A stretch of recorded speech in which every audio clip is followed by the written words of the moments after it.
достар, менің каналыма қош келдіңіздер. Бүгін сіздермен осындай қатпарлы самса дайындайтын боламыз. Міндетті түрде жасап көріңіздер.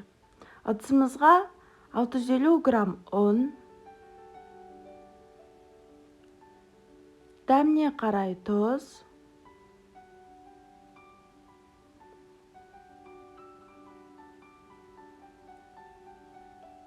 және су қосып, орташа қаттылықта қамыр илейміз. Мен ұнды алдын ала електен өткізіп дайындап қойған болатынмын.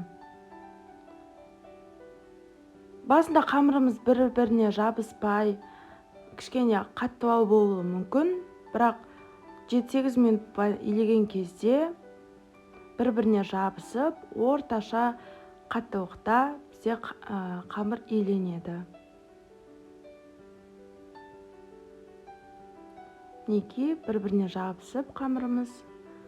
Енді осы қамырды екі бөлікке бөліп, астына және үстіне ұн сеуіп, 1 сағатқа тындырып қойып қоямыз.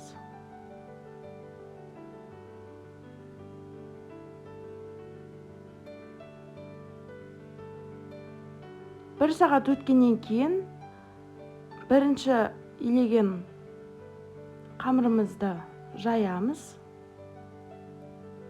Оны бір жерге қойып, екіншісінде жайып аламын.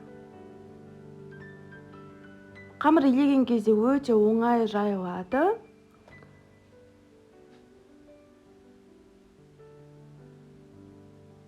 Жақсылап жайып аламыз.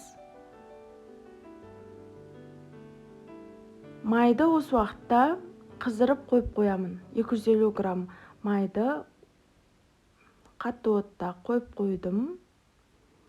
Оны жақсылап ерігенше қойып, осылай бірінші қамырды жаямыз. Сосын майды жағып барлық жеріне, кішкене осы ұндарды себемін. Сосын екінші қамырды жайып, және кішкене қалған осы майды жағып, тағы да ұн сеуіп, жақсылап екі жағын қыса отырып, рулет етіп, осындай қатпарлы қамыр дайындаймыз. Жақсылап ораймыз, одан кейін тағы да осылай орап шығамыз.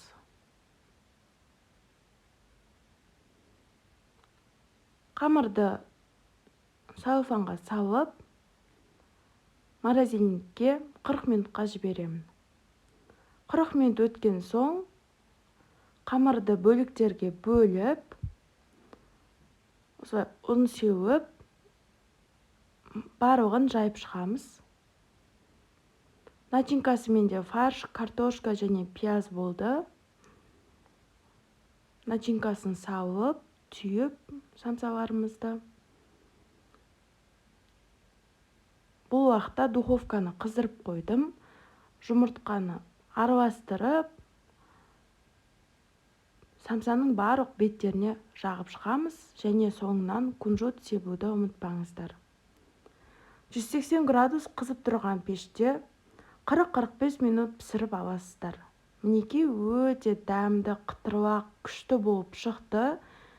Осындай самса жасап көріңіздер, өте дәмді болып шығады.